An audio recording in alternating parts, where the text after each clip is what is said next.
¿Qué tal amigos? ¿Cómo les va? Palermo 1509 aquí con un nuevo video para ustedes. Bienvenidos al análisis, a los comentarios de lo ocurrido en WWE Monday Night Raw, correspondiente al 17 de octubre del 2016. Un Raw que giraba en torno a fortalecer, por un lado, la cartelera de cara al próximo evento exclusivo de la marca Raw, denominado WWE Hell in a Cell 2016, pero también tenía un imán de rating, algo que los fanáticos, especialmente aquellos que seguimos el producto de WWE por varias décadas, e incluso quienes seguimos también a la competencia y fuimos grandes fanáticos de lo que nos daba el producto, íbamos a estar súper atentos a lo que ocurría en el programa. Y asumo, todavía no tengo el reporte de los ratings correspondientes de Monday Night Raw para esta noche, pero asumo que especialmente en sus últimos 30 minutos debió haberse elevado rotundamente, y esto se debe al retorno, sí, de Bill Goldberg. Finalmente Bill Goldberg, tras 12 años de ausencia, vuelve a WWE. ¿Y volvía para qué? Para tratar de dar respuesta a lo que Paul Heyman le dijo la semana pasada, ¿no es cierto? Respecto a que Brock Lesnar quisiera tener una lucha frente a él.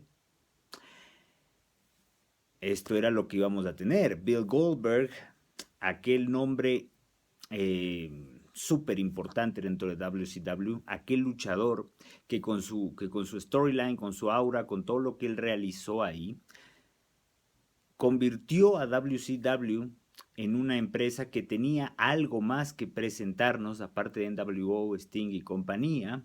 Y fue gracias a Bill Goldberg que WCW, a pesar de tantos horrores que empezó a cometer específicamente en la parte final, en los últimos años de la empresa, pero gracias a Bill Goldberg, a esta storyline de Bill Goldberg, de su forma de aniquilar oponentes tan rápidamente, contundentemente, dominantemente y llegando a construir, ¿no es cierto?, un streak que jamás podrá ser, a mi concepto, imitado, peor superado, de 175-0, logró que WCW se mantenga con vida y luchando tú a tú frente a WWE. Durante los últimos tiempos se extienda un poquito más esa lucha, ese Monday Night War, y podamos al menos haber disfrutado con mayor intensidad de lo que sucedió en el wrestling en la época dorada, como le he denominado siempre yo, en esos momentos, ¿no? A finales del siglo XX, principios del siglo XXI. Bill Goldberg, que ha sido campeón de WCW fruto de ese 175-0, ¿no es cierto?, que logró destronar, entre otros, en ese momento al top dog de top dogs, al ícono, a Hollywood Hogan, más adelante conocido en su retorno a WWE ya como Hollywood Hulk Hogan. Y luego también, entre otros, a Sting, a Macho Man, Randy Savage, a la NWO por completo. En fin, Bill Goldberg era el héroe de héroes, pero obviamente con una intensidad nunca antes vista, difícil de igualar, ¿no? Luego de eso, Bill Goldberg, tras el cierre de WCW, por las tremendas barbaridades que se cometieron, y eso sería objeto de otro video, ponerme a hablarles de eso, en el 2003 hizo su retorno para nada más y nada menos de iniciar un feudo frente a The Great One, The Brahma Bull, The Rock, y más adelante en el año, tras un nuevo feudo intenso, fuerte, largo, excesivamente largo a mi concepto frente a Triple H, consagrarse como campeón, como World Heavyweight Champion en ese tiempo de la marca Raw, teniendo el título más importante de la marca Raw, derrotando a Triple H en Unforgiven 2003, proclamándose campeón mundial de WWE y prácticamente haciendo un círculo completo a lo que fue su carrera, ¿no? Fue campeón en WCW y campeón en WWE. A eso sumémosle que también tuvo 2 United States Championship reigns en WCW y también un Tag Team Championship reign junto a Bret the Hitman Hart, todo eso en WCW. A fines del 2003, Bill Goldberg inicia una especie de careo con Brock Lesnar allá por Survivor Series 2003, que finalmente se fue intensificando poco a poco, los dos competían en ese momento. Brock Lesnar, campeón de SmackDown, Bill Goldberg, campeón de Raw. Se fue intensificando, volviéndose mucho más personal, más agresiva esa rivalidad, a tal punto de que para febrero del 2004, en el evento No Way Out, Bill Goldberg compró un ticket para estar ahí presente y le costó nada más y nada menos que la lucha a Brock Lesnar frente al grandioso Eddie Guerrero. Fue muy decisiva la presencia de Goldberg, quien a pesar de haber comprado el ticket fue luego sacado de la arena, no se le permitía el ingreso, estábamos en época de separación de marcas, entonces Bill Goldberg era una amenaza para la cara de la empresa, en ese momento Brock Lesnar de SmackDown, por lo cual Bill Goldberg tenía que estar fuera del ring, fuera de la arena, ¿no es cierto? Incluso no se respetó su derecho a ser cliente, ya que él había comprado esa entrada, según era el storyline. Bill Goldberg en pleno combate entre Eddie Guerrero y Brock Lesnar tras que el árbitro quedara inconsciente, apareció y utilizó su patentado y para mí muy difícil de imitar, creo que lo hace supremamente bien la lanza de Goldberg, la Spear de Goldberg, ¿no? La ejecutó a la perfección frente a Brock Lesnar, permitiendo que Eddie Guerrero finalmente pueda obtener el título, hacer historia, quitárselo a Lesnar.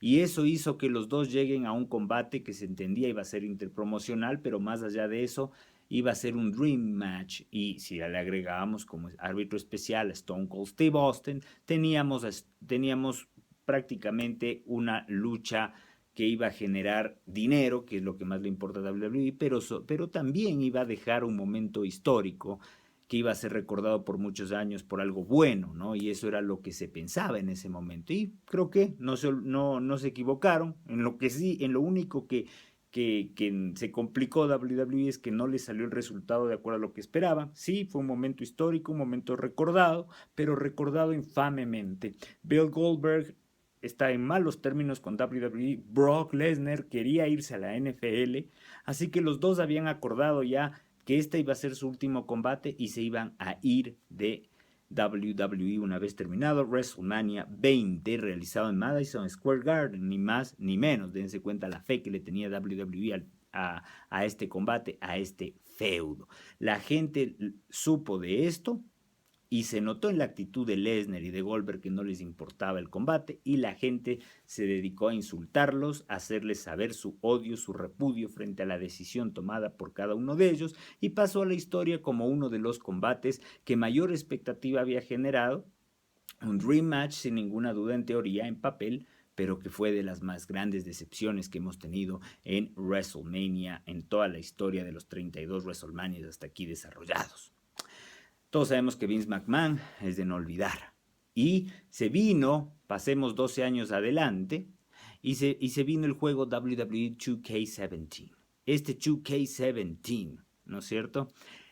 Tenía como portada, como edición especial, pero sobre todo como cara para la promoción del juego, nada más y nada menos que a Bill Goldberg. La edición estándar, curiosamente, si uno adquiere ese juego, está Brock Lesnar. La edición exclusiva es la de Bill Goldberg. Puedes jugar con Bill Goldberg, utilizar a Bill Goldberg como luchador dentro del juego, quienes compren la edición exclusiva. Todos sabemos que últimamente, y más aún acrecentado con esta época mercantilista y de negocios, que WWE trata de sacar provecho económico de todo lo que encuentra, y su juego, su edición anual, se ha convertido en eso, una gran catapulta para que WWE genere mayores ingresos, ¿no es cierto? Aprovechando el fanatismo, aprovechando la fidelidad de sus fans. Años atrás, recordarán ustedes, Macho Man Randy Savage fue portada y se rumoraba que iba a retornar a WWE. Lamentablemente murió Macho Man y no se pudo concretar lo que en un momento había aparentemente sido ya pactado y establecido oficialmente.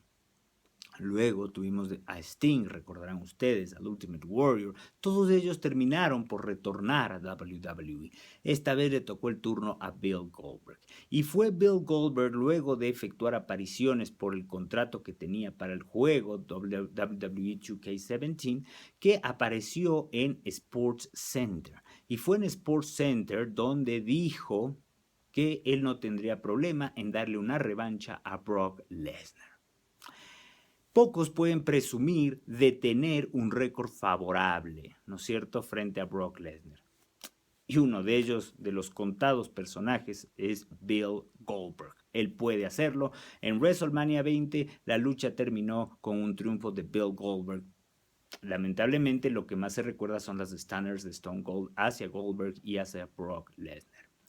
Paul Heyman se tomó esas palabras muy a pecho y en el Raw inmediatamente anterior a este del 17 de octubre, le dijo a Goldberg que tiene que ser muy inteligente para saber si meterse en un feudo con Lesnar es conveniente o no, pero Lesnar no tenía ningún problema en tener un feudo frente a Goldberg y lo retaba a Goldberg para que se suba al ring una vez más frente a Brock Lesnar y ver quién es quién.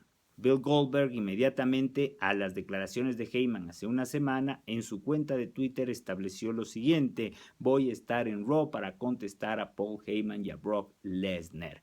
Así que llegó el momento y como parte final y fundamental del Raw bajo la cual se había promovido era el retorno de Bill Goldberg tras 12 años. Me he dado toda esa vuelta para indicarles, para contarles un poco a ustedes cómo fue todo este feudo que tiene años, ¿no? Ya.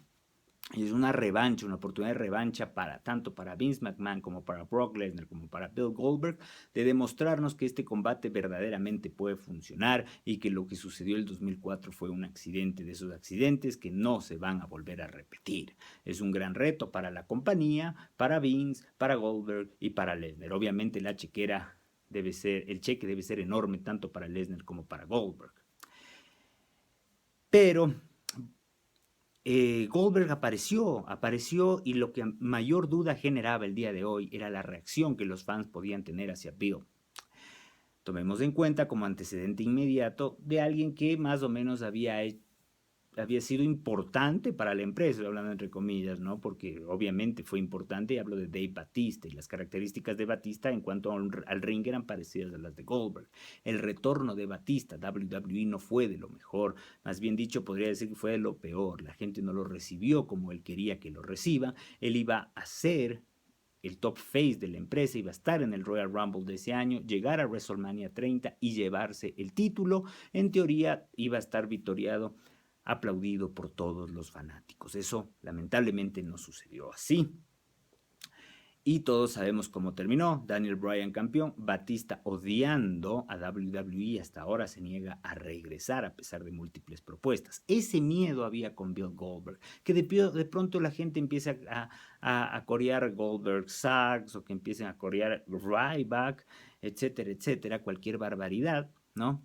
Sin embargo, de aquello, déjeme decirles, estoy muy sorprendido y gratamente sorprendido por la recepción que se le dio a Bill Goldberg. A toda leyenda, y Bill Goldberg es una leyenda, nos guste o no nos guste, Bill Goldberg es una leyenda, es una de las máximas superestrellas de WCW y una de las superestrellas que mayor impacto ha causado en la historia del wrestling en general.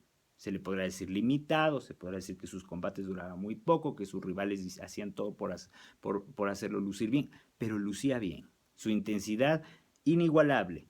De pronto se podría decir que se asemeja mucho a quien va a ser su oponente, que es Brock Lesnar. Por eso es lo importante de este combate que se iría a dar. Se llevaría a cabo, ¿no? Todavía no sabemos la fecha, pero parece ser que todo indica que se va a dar, especialmente después de las declaraciones de un Goldberg dentro del ring emocionado como nunca antes se lo había visto en un ring, rompió su personaje, una entrada espectacular a lo Goldberg, faltó nomás que salga del locker room, pero se había puesto a muchas superestrellas alrededor de él mientras él caminaba hacia el ring, que lo aplaudieron, ingresó hacia el ring, lloró, se lo notó visiblemente emocionado, tenía a su familia, a su esposa y a su hijo, que por primera vez veían a Bill Goldberg dentro de un ring, en lo que a él le gusta hacer o en lo que a él le generó mayores ingresos, pensando como Goldberg piensa. Y esto es un ring de wrestling, ¿no? Y se refirió a que los muchachos, los jóvenes necesitan un superhéroe. Y que él estuvo por Alemania y otros países y se dio cuenta, sintió las vibraciones de la gente joven al verlo. Y él se preguntaba, ¿será que todavía puedo hacerlo o no puedo hacerlo? Pero finalmente, debido a esa energía que le brindaban los jóvenes, esa energía que le brindaba la gente, él se decidió por aceptar el reto de Brock Lesnar por decirle que el próximo es Brock Lesnar, ¿no? Who's next? Brock Lesnar dijo, y además que Brock Lesnar sería el último, sería el last one, ¿no? Cosa que dudo, pero bueno, eso será objeto de otro video. La cuestión es que está oficialmente aceptado el reto de Brock Lesnar. Bill Goldberg no tiene ningún reparo en pararse en un ring nuevamente tras 12 años y luchar frente a Brock Lesnar. Habrá que ver qué es lo que sucede, pero sin duda alguna, les guste o no les guste Goldberg, hoy estuvimos en la presencia de un momento histórico, tremendo tremendo éxito que se lleva WWE ahorita con Goldberg, y yo creo que van a tratar de aprovecharlo lo más que se pueda. Y dado el pensamiento que tiene Bill Goldberg, que es bastante similar al de Brock Lesnar, hacer dinero la mayor cantidad que se pueda, aprovechando en este caso la moda de la novedad del retorno de Bill Goldberg. Entonces yo creo que vamos a tener Goldberg para rato, al menos siquiera hasta la época de WrestleMania. Pero por lo pronto, Bill Goldberg frente a Brock Lesnar es una realidad, una lucha que por sí sola se vende, más aún si se la proyecta, por ejemplo, para WWE Survivor Series. ¿Quién quita, no es cierto? Pero en fin, ese fue lo mejor de WWE Monday Night Raw. Tuvimos a Bill Goldberg. Por otro lado, también volviendo a lo que les decía antes, que el programa se enfocaba también en construir la cartelera para Hell in a Cell. Todos sabemos que va a haber 3 grandes luchas en jaulas, que son, creo yo, el fundamento de este Hell in a Cell. Luchas que, si se desarrollan bien, si no existe mucho limitante por la era PG, por la bendita era PG, vamos a tener buenos momentos y el pay-per-view va a cumplir con las expectativas, porque las expectativas son altas, ojo, con estas 3 luchas. Sasha Banks enfrentándose a Charlotte en un Hell in a Cell match por el título de mujeres. Vaya premio para ambas, ¿no es cierto? Pero en este rol negativo fue que las tuvimos en entrevistas pregrabadas, editadas, debió ser de pronto por el miedo que tienen hacia Lita como la que entrevista, la entrevistadora, que todavía no termina de cuajar en este nuevo rol que tiene. Recordemos que a Lita no es que mucho le gusta hablar, más le gustaba luchar y lo hacía de formidable manera. Y también hay que reconocer que Lita poco a poco ha ido mejorando. La hemos podido ver en los kickoff shows, ¿no es cierto?, sentada en el panel de comentaristas, y poco a poco se ha visto su progreso. Ella, como la cara más visible de la división de mujeres, actualmente contratada dentro de WWE, con un contrato activo, fijo, ¿no es cierto?, es la más lógica anfitriona como para entrevistar a estas dos luchadoras que están haciendo quedar tan bien a la división de mujeres. Pero con entrevistas pregrabadas pierden su brillo, pierden su matiz, y lo que la gente quiere ver de ambas, no solamente que hablen, sino que estén sobre todo en un ring. Eso aparentemente se lo reservan para la próxima semana. Así que bueno, fueron entrevistas, diría yo, un poco flojas, un poco redundantes. Se han cansado de decirnos lo mismo ambas. Charlotte de que ella es la mujer, de que ella se siente la mejor luchadora y luchadora actual dentro de WWE, que ella ha nacido para ganar, que lleva 12 pay-per-view seguidos ganados y que no va a ser la excepción lo que ocurra con Sasha, y que va a convertirse en la primera 3 veces campeona de la división de mujeres. Por otro lado, Sasha Banks parecía que dejó su personaje de The Boss y hablaba Sasha, o hablaba la luchadora, no hablaba aquel personaje que es al que todos nos agrada, ¿no?, que es The Boss. Y fue muy benévola en sus declaraciones, y se nota que Sasha Banks no se siente bien haciendo el papel de face, o de face extrema, ¿no?, de total y completa face.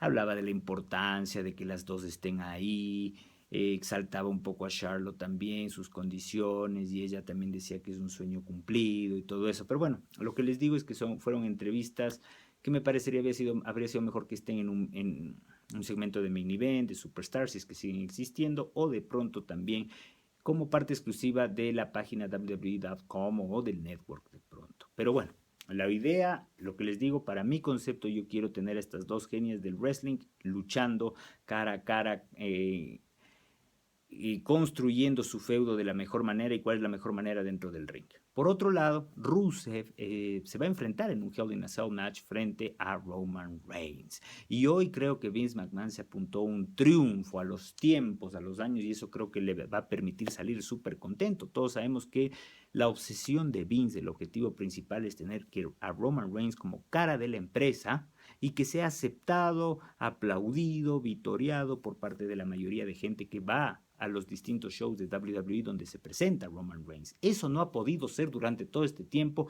pero Vince continúa y continúa con este plan, con esta batalla, si se puede decir, de egos entre Vince y los fanáticos, especialmente los hardcore wrestling fans que no aceptan a Roman Reigns. Hoy, en el ángulo de hoy, cuando Rusev nos presentaba por su Titantron junto a Lana, por el Titantron de Raw, a toda la familia Rusev, mamá Rusev, papá Rusev, abuela Rusev, hermano Rusev, primo Rusev, que ha sido futbolista, y también nos presentaba al perrito Rusev. En ese momento apareció Roman Reigns burlándose un poco de la familia de Rusev para después tener un breve intercambio de golpes con Rusev, lo que logró que la gente vitoree a Roman Reigns finalmente y se escuche lo menos posible los abucheos hacia él. Y como es en vivo, entonces era difícil poder hablar de un edit, de una edición, ¿no? Que haga que se restrinja eso, el sonido o el audio en vivo de la gente que estaba en la arena. Lo que se pudo ver y escuchar coincidía. Esto es que la gente, no solo las mujeres, sino niños y hombres, en su mayoría estuvieron con Roman Reigns, al menos en el programa de hoy. Creo que Vince McMahon se anota un fuerte triunfo y se da cuenta de que finalmente podría haber encontrado la forma en la cual Roman Reigns se ha aceptado, al menos durante esta previa Hell in a Cell. Así que bueno, Roman Reigns terminó nuevamente imponiéndose dentro de esta mini guerra de feudo antes de que lleguemos a Hell in a Cell, y creo que este ángulo y con Lana ahí ayudando mucho a Rusev para hablar y también le dio una cachetada a Roman Reigns, eso ayuda bastante para que el feudo se fortalezca. Espero eso sí que sea la última lucha que tengamos entre ambos y la forma de terminarla que sea en Hell in a Cell, pero esperemos que al menos dentro de lo bueno, dentro de la obsesión de Vince McMahon por hacer lucir bien a Roman Reigns, podamos tener un Hell in a Cell match como los de antes, o que se asemeje un poco a los de antes y no a los de este tiempo de la era PG, que no han sido de lo mejor en cuanto a recuerdos, ¿no? Luego también tenemos el ángulo o el storyline relacionado con el WWE Universal Championship, donde tuvimos como opening y como casi, digamos, los primeros 30 minutos de Raw a Kevin Owens con su gran amigo, entre comillas, Chris Jericho. Y digo entre comillas porque su amistad parece cada vez más débil y pasan a lucir otras cosas, a resaltar otras cosas, otros intereses ocultos que pueden tener tanto Jericho y Owens de esta relación que tienen actualmente de grandes amigos, entre comillas.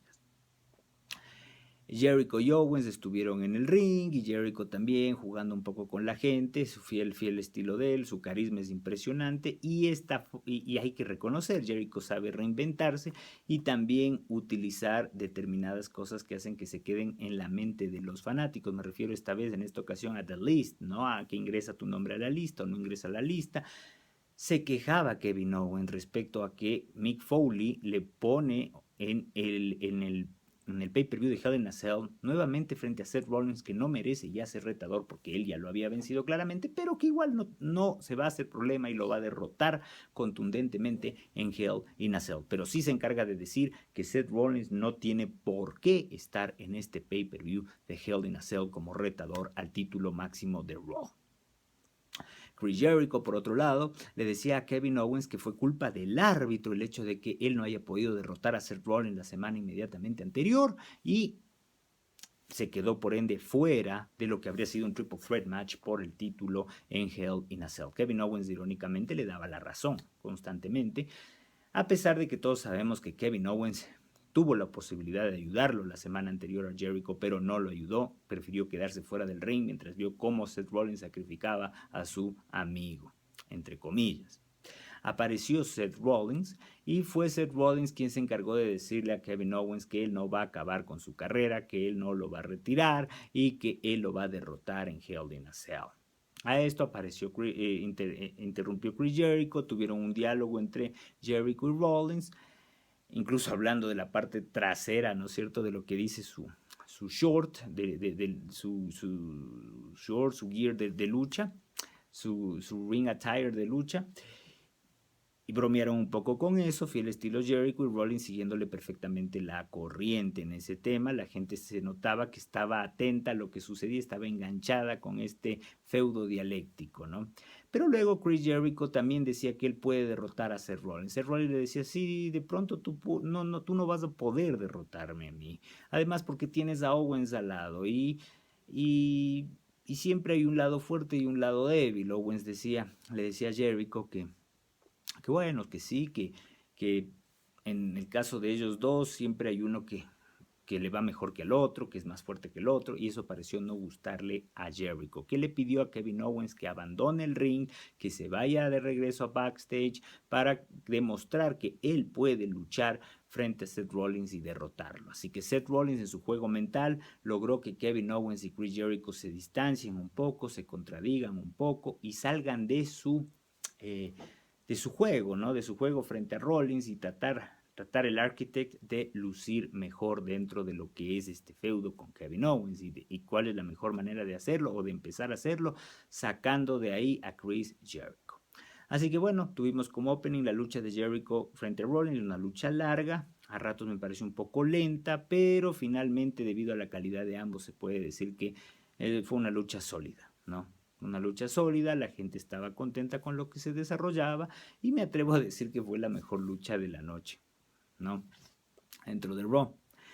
Así que cuando parecía que Jericho tenía el control, apareció Kevin Owens de la nada otra vez, de backstage, volviendo hacia el ring. Eso distrajo a Jericho, quien terminó siendo víctima de un pedigrí por parte de Seth Rollins. Eso lo que hace es aumentar las diferencias entre Jericho y Owens, y vimos eso backstage cuando Jericho casi le dice stupid idiot, se trabó un poco, se dio cuenta de que estaba refiriéndose a Owens o estaba hablando con Owens, eso no le gustó a Owens, le dijo, ¿qué me vas a decir stupid idiot?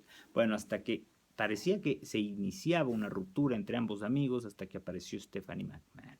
Y Stephanie McMahon les dijo que Raw acaba de aceptar el reto que le hiciera SmackDown, Shane McMahon más concretamente, de que querían 3 combates frente a Raw en Survivor Series. Entonces Stephanie decía que necesita sus 2 mejores luchadores y estos son Jericho y Owens. Así que al parecer eso va a frenar por al menos un tiempo lo referente a la pugna que va a darse entre ellos, pero es un storyline a seguir. ¿Les gustaría ver a Chris Jericho como face o a Kevin Owens como face?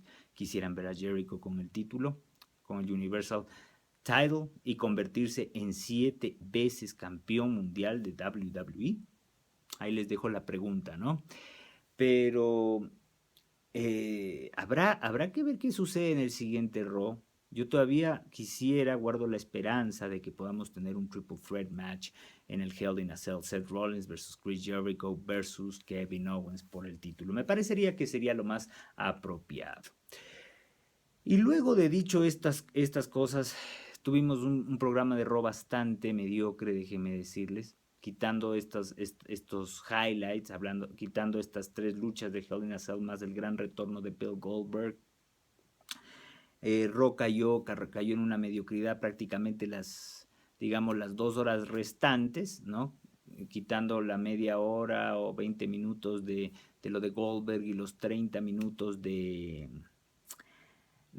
Seth Rollins, Kevin Owens y Chris Jericho. Tuvimos un programa bastante mediocre, un squash match entre Strowman enfrentándose a 3 supuestamente luchadores locales, disponiendo de ellos fácilmente, y ahí es donde vino lo peor para mí. Yo me había quejado anteriormente diciéndoles que no quisiera que a Sami Zayn se lo involucre con la división crucero. Me parece que Sami Zayn necesita y merece trascender más en el roster, luchar por un título importante y si no, por último, por un Tag Team Championship. Pero tenemos a The New Day que están totalmente obsesionados con romper el récord de Demolition y vaya oportunidad de oro que tiene WWE. Si no lo hace ahora, no lo va a hacer nunca. Así que todo aquel que luche frente a The New Day hasta que lleguen a cumplir o a pasar el récord de Demolition e instaurar un nuevo récord, prácticamente pierde la credibilidad del combate. Todos prácticamente sabemos que hasta que eso pase, New Day no corre el riesgo de perder los títulos de pareja. Así que bueno, Sami Zayn por ese lado no puede ir, por el título de Estados Unidos tampoco, porque está copado entre Rusev y Reigns, peor por el Universal Championship, que ahorita también estamos hablando de dos luchadores con potencial ingreso de un tercero, que sería Chris Jericho. Yo había pensado quizás en la posibilidad de un Fatal 4-Way, pero parece que el equipo creativo no sabe qué más hacer con Sami Zayn. Si tú no sabes qué más hacer con Sami Zayn, estamos perdidos.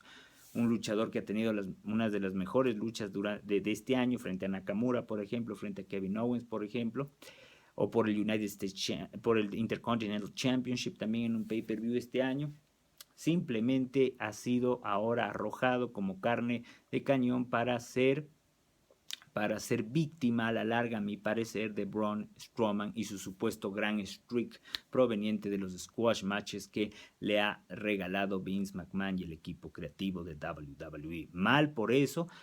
Así que Sami Zayn salió luego a retar a Strowman. Strowman lo que hizo simplemente fue irse del ring. Así que aparentemente tendremos este storyline entre Zayn y Strowman.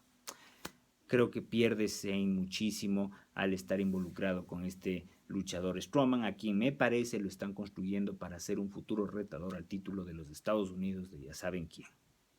Una lástima por ese lado.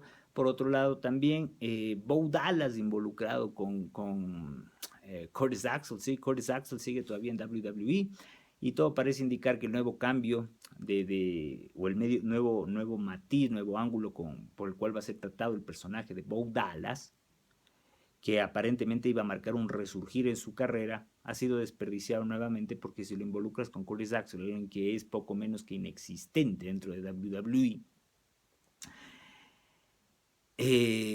parece que tampoco hay mucha expectativa sobre el futuro de Bo. Así que va a entrar o va a estar en un feudo nada más y nada menos que frente a Curtis Axel. Si a eso le sumamos que Bo Dallas obtuvo un triunfo sobre Neville, podemos ver que también de Neville no se tiene nada mayor, nada emocionante esperado para él en el futuro dentro de WWE, así que de pronto Neville puede ir a fortalecer la división de los cruceros, el Evan Bourne 2.0. Lamentablemente así es, Neville tiene las condiciones, nos demostró en NXT eso, ha demostrado en WWE, pero al equipo creativo no le convence.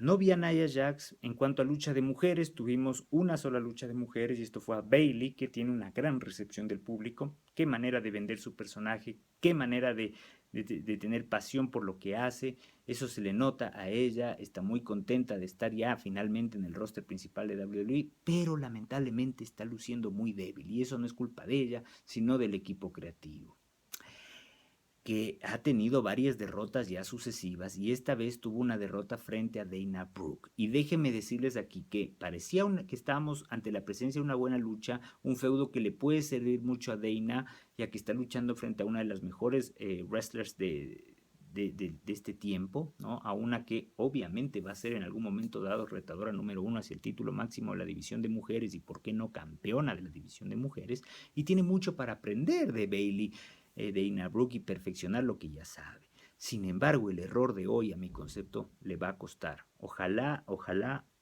ella pueda salir, levantarse de esta situación. Ella es la heel y finalmente se entendía que tenía que hacerle el pin a Bayley utilizando las cuerdas, ¿no? Extendiendo sus pies o uno de sus pies, hacerlos tocar con la cuerda y obtener el triunfo así sin que el árbitro se dé cuenta. Lamentablemente intentó y no llegó a la cuerda, lo cual hizo que obtenga un triunfo, sí, pero un triunfo limpio. Eso debilita a Bayley y la hace lucir tremendamente mal y novata a Dana Brooke. Yo sí le quiero exigir a Dana Brooke porque la he seguido en NXT y porque también a través de los documentales y las opiniones de sus compañeros de profesión dentro de NXT dicen que Dana Brooke es una profesional entregada 100% a lo que hace, una perfeccionista 100%, pero errores como el de hoy, terribles, no se deben y no se pueden volver a repetir. Ojalá, insisto, Dana pueda recuperarse su mentalidad, ojalá no se vea debilitada ante esto. Alguien que ha vuelto de lesiones, pero lo sucedido hoy en la noche sí me pareció terrible, me pareció lamentable, algo que no debe suceder dentro de un Monday Night Raw, que se entiende que es el programa más importante de WWE, donde llegas cuando ya tienes el talento, las condiciones y la experiencia necesarias. Pero bueno, Dana Brooke obtuvo un triunfo limpio sobre Bayley, la dejaron desarmada a la pobre Bayley. Se entiende que este feudo va a continuar y ahora lo que debería pasar finalmente es que Bayley se lleve ese feudo. Como les digo, no vi a Nia Jax y fue la única lucha de la división de mujeres.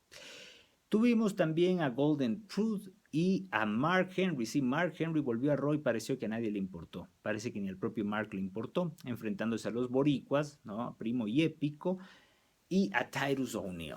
Finalmente, el equipo de Mark Henry y Golden Truth lograron el triunfo. La estipulación, una de las estipulaciones más estúpidas que he visto, y esto era que si perdía Golden Truth y Mark Henry iban a tener que comprar todos los paquetes turísticos a Puerto Rico. Vaya, ¿y a nosotros qué nos importa eso? Pero bueno, en fin, hay que llenar el espacio de 3 horas. Parecía que Raw y que el equipo creativo estaba esperanzado únicamente en el último segmento y en lo que hicieron en el opening, y creían que por ahí las entrevistas que se hicieron a Sasha y a Charlotte podían funcionar, y pare de contar, el resto no les importó con qué ocupar el tiempo.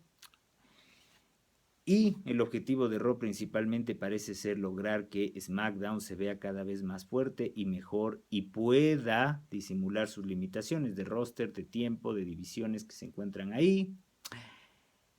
Y divisiones me refiero a que, por ejemplo, Raw tiene la división crucero, mientras SmackDown no tiene eso, ¿no? Raw tiene 3 de las 4 mejores luchadoras de la división de mujeres hoy por hoy. SmackDown solo tiene una, que todavía ni siquiera está habilitada para poder defender su título. Podemos ver que en No Mercy eso pasó. Pero bueno, ese fue Monday Night Raw. Fue tan floja la programación que por último tuvimos también un 3 contra 3 de la división crucero, una división crucero que me ha decepcionado. Pensé que Raw, después de ese Cruiserweight Classic, estuvo buenísimo, espectacular, que me hizo rememorar tiempos de la división crucero en WCW o cuando recién llegó la división crucero a WWE, pero parece ser que todo eso fue un espejismo. La división cruceros en Raw está muy limitada en cuanto a los luchadores que se encuentran ahí. Me parece que Perkins no es un campeón adecuado como para arrancar con toda la división cruceros. Creo que Brian Kendrick es quien debe ganar esa división, ese título y mantenerlo por un tiempo para devolverle la credibilidad, para que gane un poquito el push con el que había entrado supuestamente esta división de cruceros a Raw. Y por otro lado, la limitación de tiempo me molesta, además de que se ve que a los luchadores se les restringe, no nos presentan lo que nos presentaron normalmente en el Cruiserweight Classic, que fue algo impresionante. Bueno, hasta aquí llegamos con Monday Night Raw. ¿Qué les pareció a ustedes del programa? ¿Les agradó ver a Bill Goldberg en WWE o simplemente ustedes quieren que Brock Lesnar lo destroce? ¿Qué esperan encontrar de esta lucha de Brock Lesnar frente a Bill Goldberg en Survivor Series? Aparentemente sería esta lucha. ¿Creen que va a ser mejor que la de WrestleMania 20? En fin, ¿qué pasará con Chris Jericho, con Kevin Owens, con Seth Rollins y esa lucha de Hell in a Cell que van a tener? Roman Reigns ya cada vez más aceptado por la gente, menos resistido, menos repudiado.